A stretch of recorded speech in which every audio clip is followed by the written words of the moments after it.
everyone! I just got back from attending my very first 10-day Vipassana silent meditation course, so I wanted to film a video to share my experience. First of all, what is Vipassana? Vipassana, or sometimes you'll hear it pronounced Vipassana, is a meditation technique that focuses on developing awareness and equanimity to your body's sensations. The goal being to not want pleasant sensations to continue and to not want unpleasant sensations to stop. It's supposed to allow you to come out of your misery and develop love and compassion towards others. You'll still be able to experience positive emotions, be happy and excited about things, but you won't experience your negative emotions anymore, your anger, your fear, your frustrations, your hurts. Those types of negative emotions are eventually supposed to stop altogether, leaving you in an ultimate state of bliss. However, you'll be very mindful that everything is impermanent, including your happy emotions. The practice of Vipassana is for every individual to experience this within his or her own body. So you can't just read about Vipassana and expect to understand it and be able to apply it in day-to-day life. You do have to take a 10-day course so you're immersed in it. And once you come out of the 10-day course, you continue your practice, and it is a lifelong practice. With that introduction out of the way, let's get into the 10-day course if you're still interested in attending. I first heard about the Vipassana 10-day meditation course from one of my former colleagues. We've since lost touch, but at the time I think she had done 2 of these courses, or maybe she had done 1 and was planning to do another. When she told me about it, I thought I could never do that. You actually couldn't pay me enough to do that. But she planted the seed, and from time to time over the years, I'd look into the course, but I never wanted to take the plunge because it's essentially a 2-week course. It's 10 full days, not including the day you arrive and the day you depart. So to use up my vacation time when I was working full-time to attend the course wasn't really something that appealed to me. I'd much rather go on vacation someplace with my husband or maybe one of my friends. When I quit my job though, I thought what a perfect opportunity to do the course. So I signed up in August and went to the course in December of 2018. There are 150 centers around the world that offer this 10-day course, and I happen to be located in Toronto, which is about an hour and a half drive away from the Ontario Vipassana Centre, which is the one I went to. Some of the things I'll talk about in this video are specific to the Ontario location. I've only been to this one, so I don't know if they apply to other centers around the world. The technique, the schedule, and the experience should be very similar from center to center. There are only a few specifics that I'll be talking about that pertain perhaps only to the Ontario Centre, but I will point those out as they come up in this video. Before I get into the structure of the course itself, I wanted to mention that this course is absolutely free and 100% donation based. As a new student, you don't pay anything until you've completed the course, and then you have the option of donating. The donation should be made with a giving intention, and it doesn't matter how much you donate. When you get to the center, the arrival day is called day 0. They want you to arrive between 2 and 5 p.m. and again, this may vary from center to center. You basically are assigned a room, you register, you turn in your valuables as well as your cell phone, and depending on when you arrived, you may have some free time to explore a little bit and to set up your room. And then there's a day 0 supper that's served, an orientation session, and then a meditation session. At this meditation session on day 0 is when the noble silence begins. This is also when segregation of the sexes begins. Males and females are completely separated for the duration of the course, except in the meditation hall, we are in the same room at the same time, but males are on one side of the room and females are on the other side of the room. And at this center, we had a male teacher and a female teacher as well. Noble silence basically means no talking to or looking at the other course participants. The only people you are allowed to talk to are the assistant teachers as well as the course manager. This means that you don't make eye contact with any of the other students. You also shouldn't gesture or use other forms of nonverbal communication. This can be very, very difficult because sometimes if 2 people are walking to an entrance and one of them gets there first, maybe one of them opens the door and gestures for the other person to go ahead. Very common practice, but this is frowned upon during noble silence. Another example, if you cross paths with someone and you make eye contact and a slight smile, that's also frowned upon. The best thing to do really is to avert your gaze. Sometimes if I was walking around, I would try to look up and see if people were coming towards me, and if I could, I would just take a different path in order not to be tempted to break noble silence. You get used to it pretty quickly, although at times it still does feel very surreal. The 10 days of the course are basically structured like this. The first 3.5 days you practice a meditation technique called anapana. Anapana is basically observing your breath. They ask you to focus on this very small section of your face from the nostrils down to above your upper lip in order to sharpen your mind. Note that you don't want to be controlling your breath, you just want to observe your natural breath as it happens. You want to focus on the sensations in this area because you want to start being able to notice your body's subtleties. For the first 3 days of the course, I couldn't feel my out-breath at all. I actually put my finger here to see if I was really breathing because I had no sensations in this area.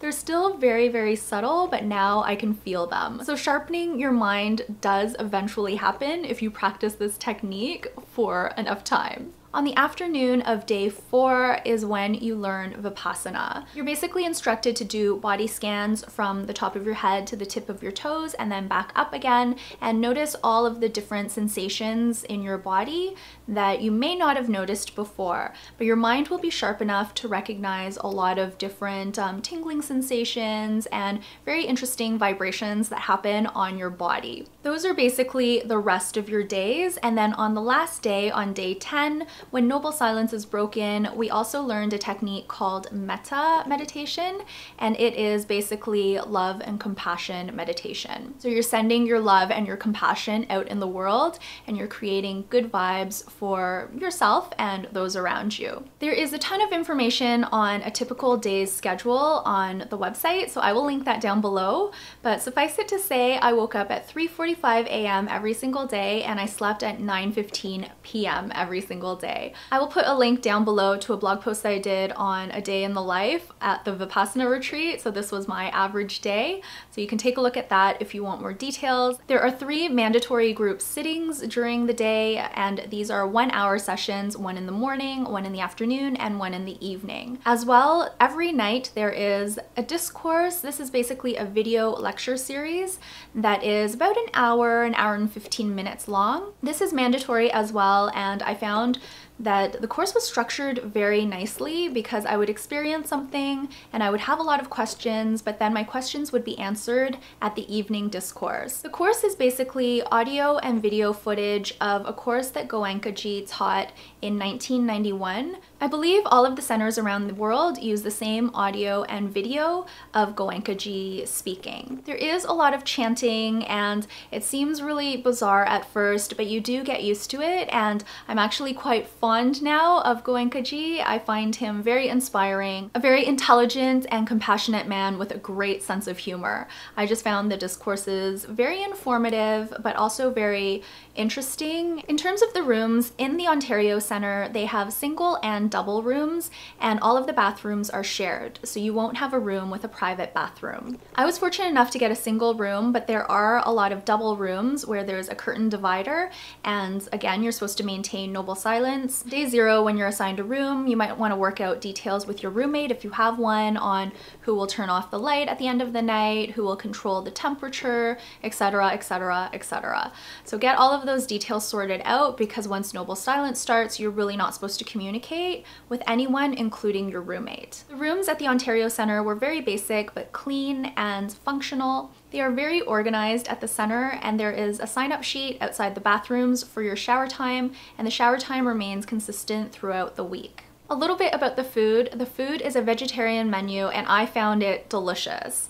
Very filling, but I was still hungry in between because you're essentially intermittent fasting. You get a really nice breakfast at 6:30 in the morning. Buffet style, there's oatmeal, cereals, almond milks, I believe, soy milks, juice, tea, coffee, instant coffee though. There's also jams, peanut butter, I think it was sunflower seed butter perhaps, fruit, and bread. So you can help yourself to as much as you want to eat. I was very full at breakfast, but I found that the food was very easily digestible, so by lunchtime at 11 o'clock, I was already hungry again. They have a sample menu for the Ontario Centre on the website, so again, I will link that down below. The menu is very representative of what is served, but what's not on the menu is that every other day there is a dessert, and the dessert dessert was delicious. Just a little something, but really satisfied my sweet tooth. Also not on the menu is a DIY salad bar where you can pile onto your plate lots of nourishing vegetables, lettuce, beets, carrots. There were also a few different options to dress your salad, as well as raisins and sunflower seeds, nutritional yeast, and flaxseed. I found myself full after lunch, but again, the food is easily digestible, so by tea time, 5 p.m., I was often hungry again. Tea time replaces supper and is basically fruit. At the Ontario Centre, we had apples, oranges, and bananas, and also you could have some tea at that time with milk and sugar if that's your preference. I had a lot of ups and downs during this course, a lot of ups and downs. Again, I don't want the video to be too long, so I'm going to do a blog post on these and I will link them down below in case you want to read about the severity and the types of thoughts I was thinking and the like. Speaking to the other participants at the end, pretty much all of us had these ups and downs, so it is perfectly normal. I know a lot of participants actually wanted to leave partway through. There were times during the course where I thought, you know, this is a really good experience. I find it really interesting. I would probably recommend it to most people. And then there were times where I hated the course. I just thought it was the worst thing ever, and I thought to myself, I would never ever recommend this to anyone. Now that I am done the course, I found it was very rewarding, and now I can look back at the ups and downs and see that I learned from them. But when I was going through them, they were very intense. But that is the technique of Vipassana. Vipassana brings up all of these emotions and gives you a way to deal with them. So basically, you know that when these negative emotions come up, no matter how painful they are and no matter how gut-wrenching they are, you know that they are impermanent and they will pass. That is the core teaching of Vipassana. And now when I look back, I can see that I went through these ups and downs and I'm stronger for it. And hopefully in the future, either the feelings won't come back up because I've dealt with them, or they'll come back up and I'll just observe them and let them pass naturally without distracting myself by going for a walk or reading a book or maybe traveling to an exotic location. All of the ways I used to deal with these emotions, I don't have to rely on those anymore. I know that I can deal with them within my own body and mind, and that I feel is very liberating. So that is what Vipassana teaches you. So overall, now that I'm done the course, I would recommend this course to anyone who is interested in the technique and who knows what they are getting into. You definitely should read all of the information that is contained on the center's website. If you want more information, you can always look up other center websites. Each center has its own website. The one in Ontario has a lot of information, but I was also able to get some videos and other types of information from the Quebec Center. There are also other videos on YouTube and blog posts that talk about individual experiences. Of course, your experience will be different, but it's interesting to get other people's perspectives, and maybe this will inform your decision on whether or not it's something that you'd be interested in doing. Since coming back from the course, I've started incorporating daily meditation into my schedule. I'm not working at this time and I don't plan to work in 2019, only maybe part-time or project work. So I do have the time to practice meditation. I'm basically meditating for 1 hour in the morning and 1 hour in the afternoon or evening, so 2 hours of meditation per day. Prior to this course, I had really only done meditation for 1 month. This was 1.5 to 2 years ago when I did a meditation challenge in March. And back then, most of my meditations were around 10 minutes long, with the longest being maybe 20 to 30 minutes. If you had told me back then I'd be meditating for 2 hours a day, I wouldn't have believed you. I didn't really see the value in meditation, even going through several different guided meditations, the Headspace app and the like. While I felt good after each meditation session, I just didn't feel like it was a good use of my time overall, and I didn't see the value in it. But the Vipassana course has changed that. I was a huge skeptic. If you're someone who's close to me, you will know that I didn't really expect very much out of it, and I've never been one to be that curious about meditation or one to really believe in the value, even though a lot of people do talk about the value. But now I've integrated it into my daily routine, and I'm gonna see how this technique works for me and if it improves my daily life. I do plan to continue with 2 hours a day into 2019. I also plan to put out a tips and tricks video for first timers to the 10-day course. I can already tell this video is going to be really long. I hope I have covered everything. If you have any questions, please do feel free to leave them in the comment section down below and I will do my best to answer. As well, if I think of anything that I forgot to mention, I will leave that in the description box. If you've done the Vipassana 10-day silent meditation course as taught by Goenkaji, please leave me a comment down below and let me know what you thought of it. I'd be really curious to hear about your experience, whether you would do it again, whether maybe you have done it again, or maybe you've gone to serve a course. I do plan to go again, but I'm not sure when yet. I would also like to serve a course at some point that's volunteer, perhaps in the kitchen and whatnot. In the meantime, I'm going to continue with my practice and provide periodic updates. Thank you guys so much for watching this video. I will be back very soon with another one. Until then, please take care and bye for now.